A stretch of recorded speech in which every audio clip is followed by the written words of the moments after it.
Okay. How to find out the maximum number in a set of among the set of the value? Okay. The programming logic is to you first make a variable. Here is the max val. And then assign the current maximum value by comparing the all element. That's the programming logic. Okay. Okay, let's take a look at the code. Vector is this set of the value is an array. And then find out the number of the element. That is nv. Okay. You first assigned the first value of your vector. Okay. And then set the range from the 2 to nv. Meaning that you're going to compare the value starting from the second location with the current maximum value. Okay. So the logic is that if you find a larger value, you set those larger value to the maximum val. Otherwise, we don't do anything. Okay. That's the logic here. So let's take a look at the one by one. In this line, so you assign the vector 1 to the maximum value. So max value is currently is the max value is the 2. Okay. Then ii is equal to 2 and then read the value at second location, that is the 1. So 1 is the larger than max value is currently 2. Is it true or false? False. So we skip this line and then go here. ii is equal to 3. ii is equal to 3. What is the value? Vector 3 is the 5. So 5 so larger than, what is the current maximum value? That is the 2, right? What are this condition statement? True, right? So this action statement is executed. What is the action statement? You're going to assign this value to here. What is this value? 5, right? Vector 3 is a 5, right? Okay. Now, so when ii is equal to 3, max value become a 5. Okay. Let's move on to the fourth location. Okay, go here. ii is become a 4. Then vector 4 is the 7, right? 7 is larger than max value. Max value is the 5, right? Right? So this condition statement is true, right? That's why this action statement is executed. So 7 is the assigned to the max value. Okay? Okay, and move on to the fifth location. In this case, what about this condition statement? False. False. False. False. Until ii is equal to 7. Vectors at 7 is the 9, right? 9 is the larger than, what is the current maximum value? 7, right? We didn't change that 7 after, the ii is equal to 4. 7, condition statement is a true. You're going to assign 9 to the maximum value. Okay. Then, in this case, skip this line because the condition statement is false. ii is equal to 10, so skip this line, skip this operation. In the end, max value become a 9, which is the maximum value among the value in the vector. Okay. Do you understand this logic? Okay. you have to understand how it works, okay? And then think about how to find out the maximum number is a given matrix, but in this example it's a vector, right? How to find out the maximum value of the matrix? Think about it, okay? Okay.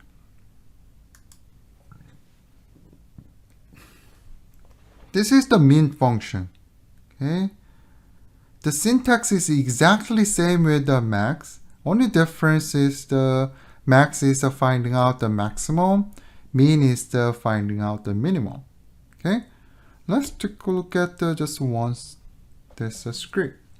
Mat 0 is this one, and then find out the minimum value in the horizontal direction. That is the 1, right? This second row is just 2. This one is the 2. That's why m become a 1, 2, 2. Okay, 1, 2, 2, right? Okay. No, this is not the vector 3. So m in here, m become a 1, 2, 2, which is the same as a vector 3, right? What about the I3? Where is the 1? Second location, right? Where is the 2? Third location. Where is the 2 here? That is the first location. That's why I3 become a 2, 3, 1. Make sense? Okay, good. Now we'll talk about the sorting function. The sort is to arrange the element in ascending order or descending order. Ascending order is the default, okay? Default. Okay? So if you put a vector here, sort A is a sort of element, vector element, okay? And then A is the matrix, okay? They're only just sorting the vector in each column. I mean, the operation is very much similar to the other built-in function that we learned in this module, right? Okay, they're only the sorting the each column. Okay. What about this one? If the A is equal to 2, that is the sorting in the horizontal direction. Okay. Make sense? Okay. Another syntax here is we can put the direction, it's a character vector. So in this case, ascend or descend. If you put the descend here, for instance, a sort vector A descend,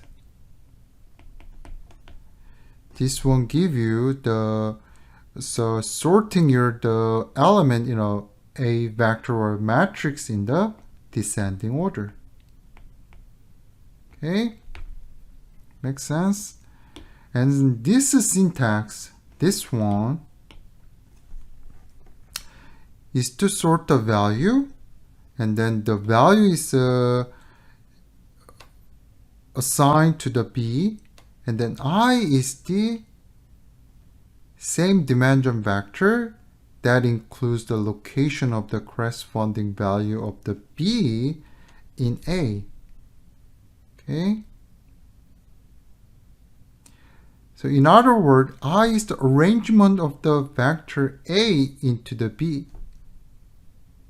B is the sorted value. Okay. You'll see what it is if you see the example here. Okay. Here's the example. Okay. Vector is the 2, 1, 3. Mat 0 is the here. Okay. Okay. So what about the sort vector? That is the sorting in the ascending order. So it become a 1, 2, 3, right? So that's why it's vector 0 is a 1, 2, 3. Okay. What about the V1? That is the sorting the descending order. that become a 3, 2, 1. Okay? And here, the sorting vector in the descending order. So B1 become a 3, 2, 1. What is the I1? What values are assigned to the I1? So in this case, I1 should be the same size of the B1.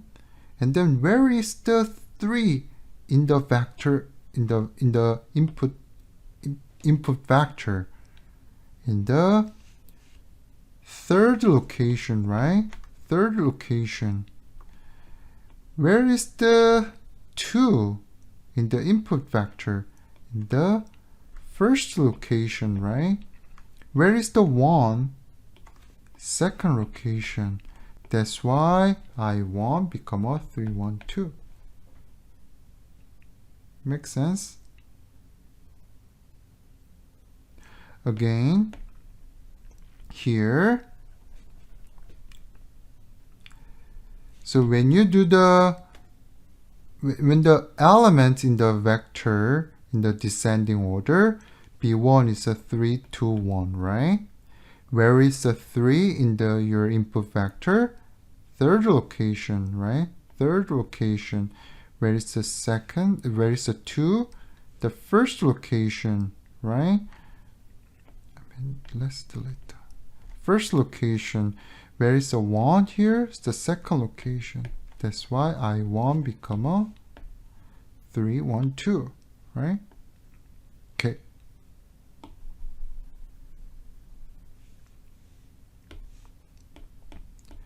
What about this one?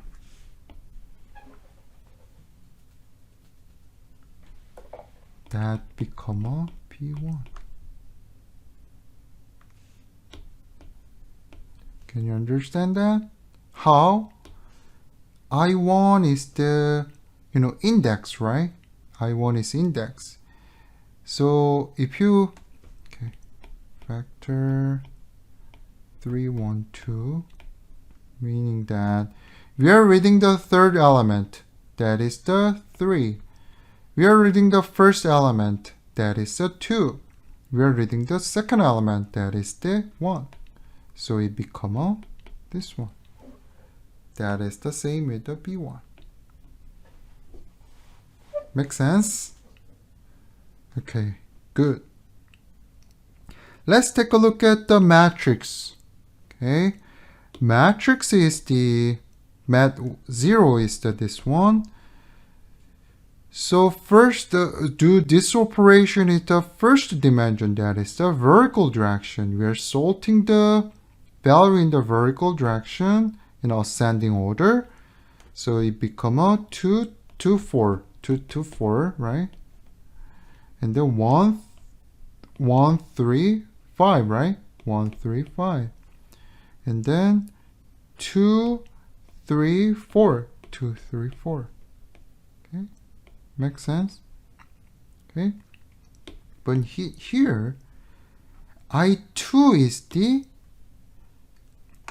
index of the location of each column. Okay, so here 2 to 4, right? 2 to 4. Where's the 2 here? The first location. Where's another 2? There is a third location. 4 is the second location, right? That's why 1, 3, 2. Okay, this column is the location of the corresponding value in the second location. Okay? Does it make sense? Okay, good. Okay, what about the math 4? Math 4 is the, let's say, we are also make this order in the descending order in the horizontal direction. Okay, so in this case we've used this syntax. Okay, math 0 in the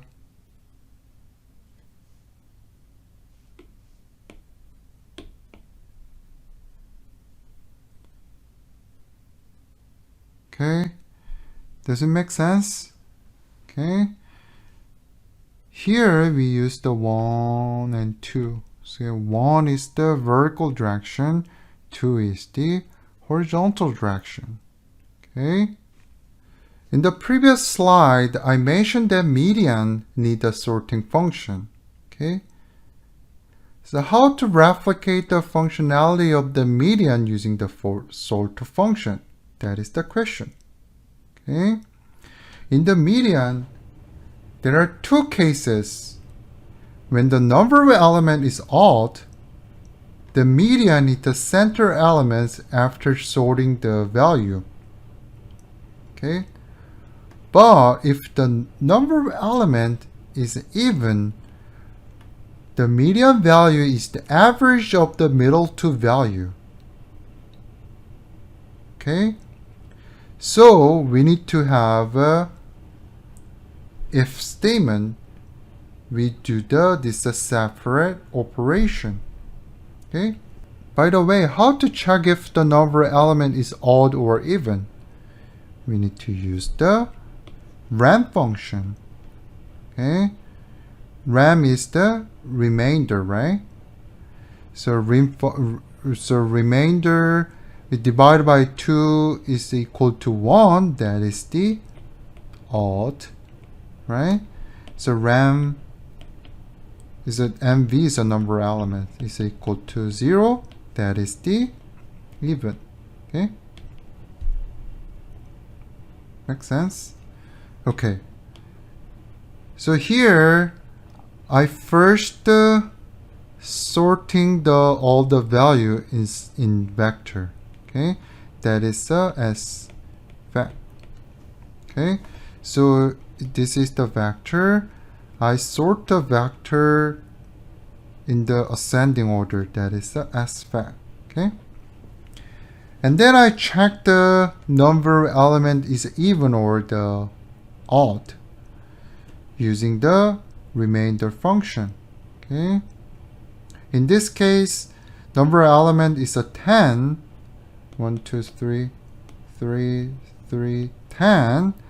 So this action is executed. Okay. So how to find out the middle two value?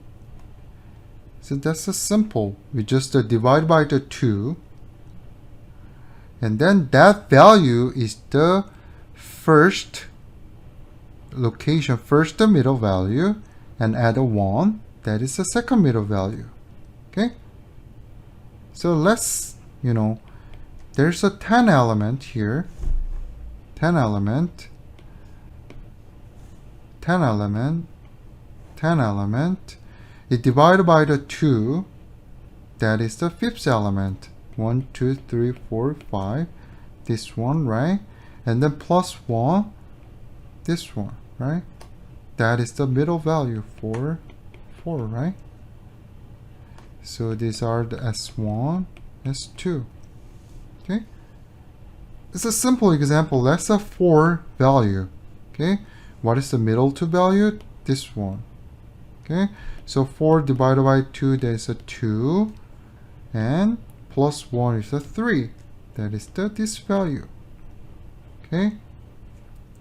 Do you understand this logic? So we find out the first location just simply divided by the 2 of the number of element, and then read the value from the sorted vector, and then read the value of the second value, and then just an average. Okay. The sum and divide by 2, that is the median value. Okay. Does it make sense? Okay. Let's assume that number of element is the odd. Okay. Let's remove the 9. Okay. So in this case, 4, 2. Okay. So 9, 9, 2 remainder. So in this case, there's no this element, right? Okay, that become a 1. That's why this condition statement is a true. Okay, how to pick the middle value? That is a simple. So 9 divided by 2, and then round. That become a 5. Okay, so here 4, these are the middle value. That is the 5th element. Okay, similarly, it's a simple example. It's a 3 value. What is the middle value location? It's a 2nd. How to find? Divide by 2 is a round. That is the 2. Or you can use the cell. Okay, cell is the nearest integer in the positive direction, right? So this become a 2. Does make sense?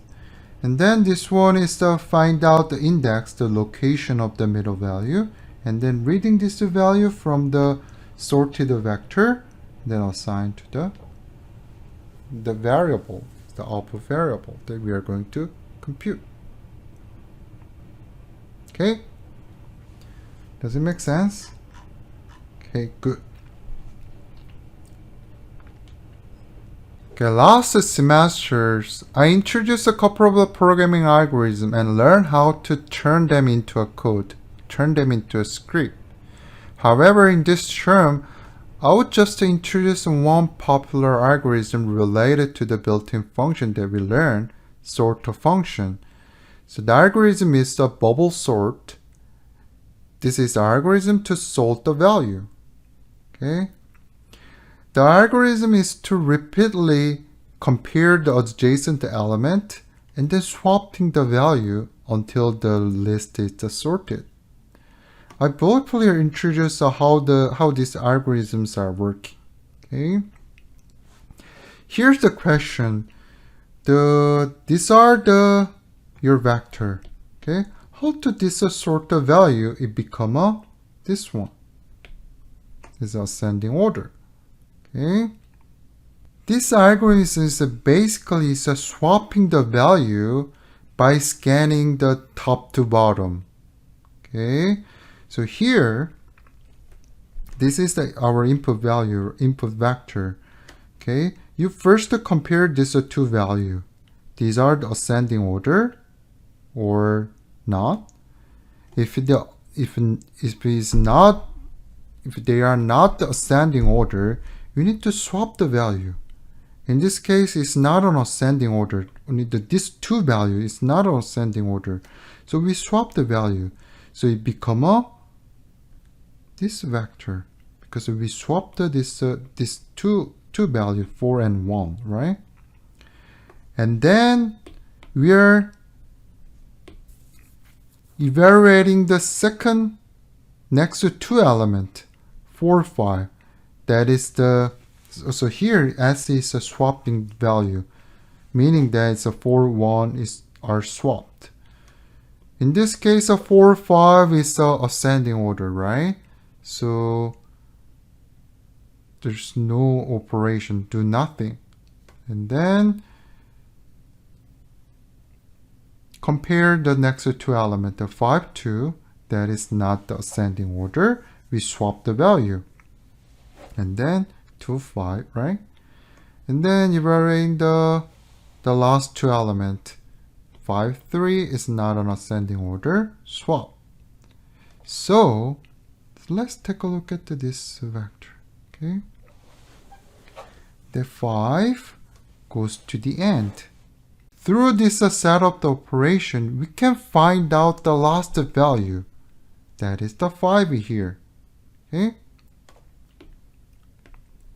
Again, with this operation, we are going to find out what is the value of the final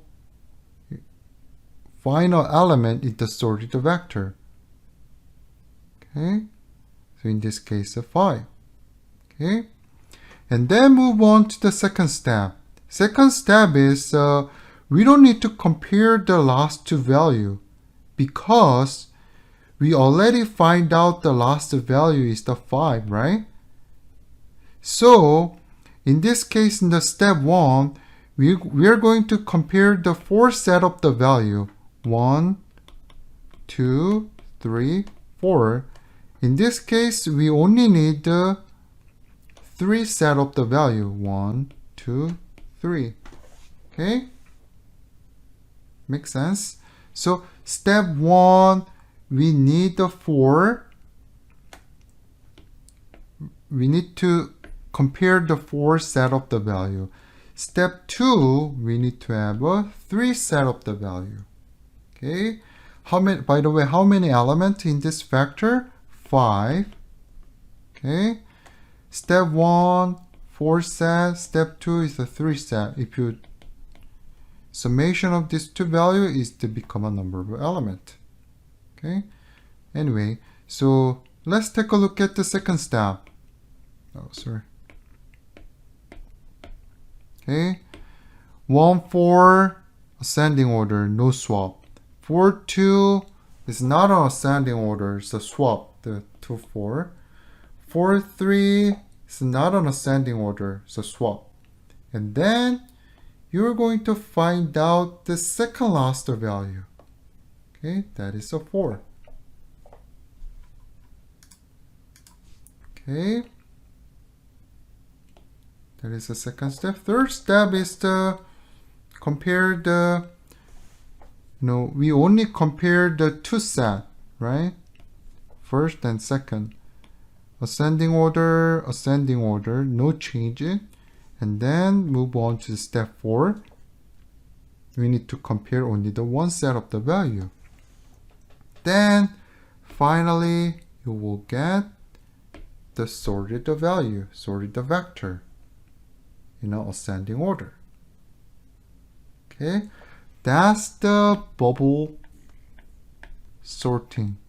Okay, ask why we do this operation until the step 4, because the vector already sorted out in the step 2, right? But the thing, like, we are not guaranteed that the vector will be sorted out at the end of the step 2. It depends on the vector. For instance, if you see this vector, this one is the input vector, okay?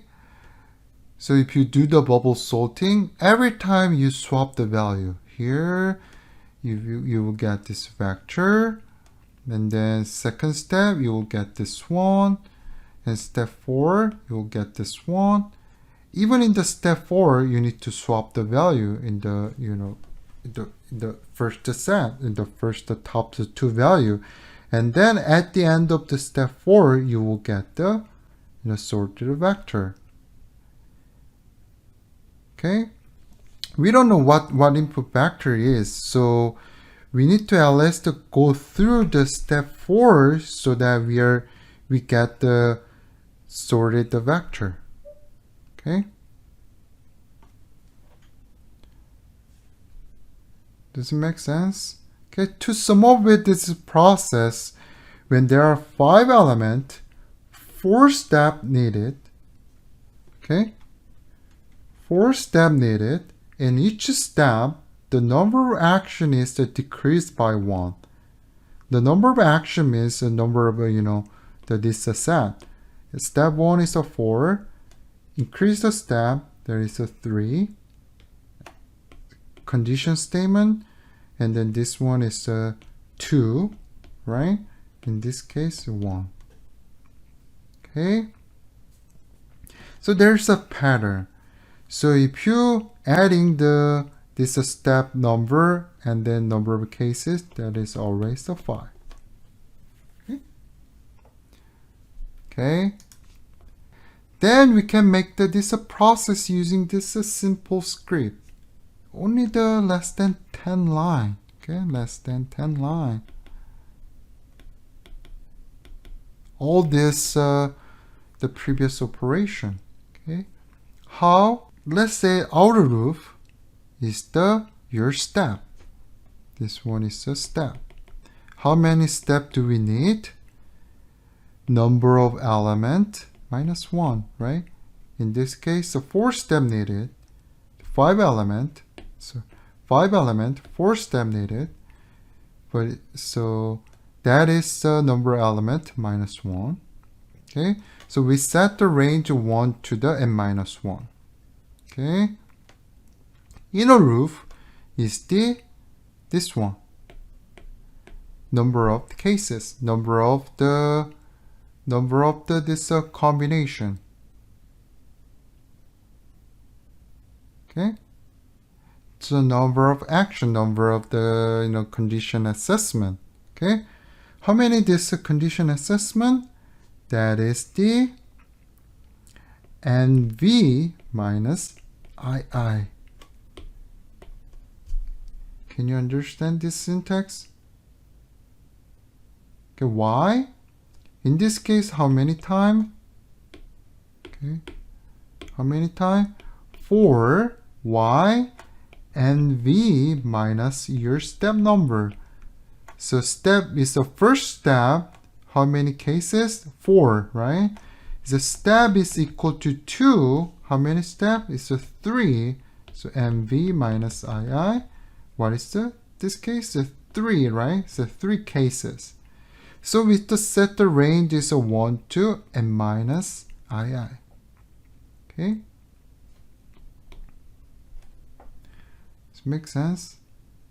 Okay? And then we are making the condition statement. Okay, here in this case. Here make the condition statement and then swap the value. Okay, this operation is to swap the value if your order is not the ascending order. Okay, let's see the one by one. Okay, II is equal to 1. That's the first step. J is 1, 2, and V is here is the 5, 1 to 4, because it's 4 cases. Okay, and then vector JJ, this one, because JJ is equal to 1 now, vector JJ plus 2, that is this value, right?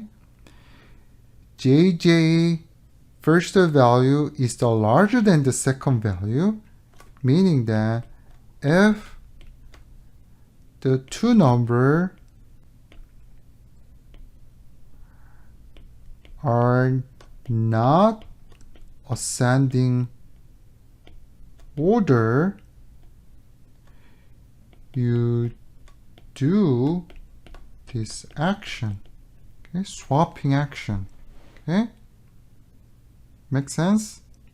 Okay. So here, so vector first element is a 4, is still larger than the second element. That is not an ascending order. So we swap the value. Okay, we learned this swapping, right? So we can simplify this syntax as like this. Okay. We are familiar with this syntax, right? So we just swap the value, okay? Then here, at the first iteration, your vector become this vector, okay? Because you swap the value, first and second value, okay? Make sense? And then JJ become a 2, so you're going to evaluate this one, 4, 5. Okay, then this is ascending order. We skip this action. And then 5, 2, JJ become a 3. Still II is equal to 1. 3, this one is not an ascending order. And then swap the value. Swap the value.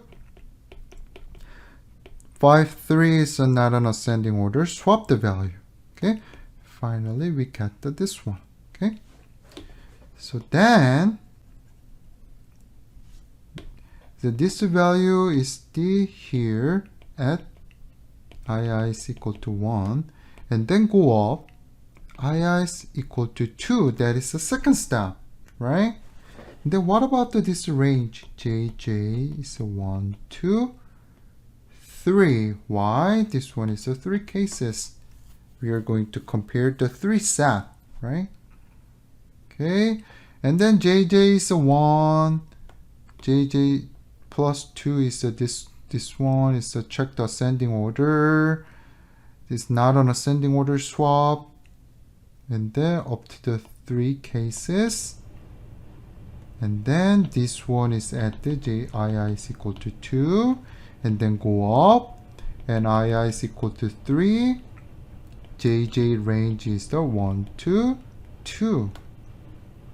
Y and V minus II is a 1, 2, 2. Okay. So basically, we do this operation using this loop statement, loop and if statement. That's really cool, right? And think about I take a lot of time to explain this bubble sort algorithm, but the script itself is only the around the 10 line, right? I guess this one is the beauty of the programming. Okay, you first develop the logic, and you can write a script. Makes sense? I know this is extremely hard to understand this logic and then this implementation, but I'll show that we can realize that this bubble sort a very popular algorithm with the knowledge of that we learned so far.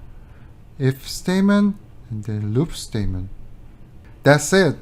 Actually, there are many useful built-in functions that is very useful for programming in MATLAB. But this lecture is not focusing on the simple introduction of the built-in function.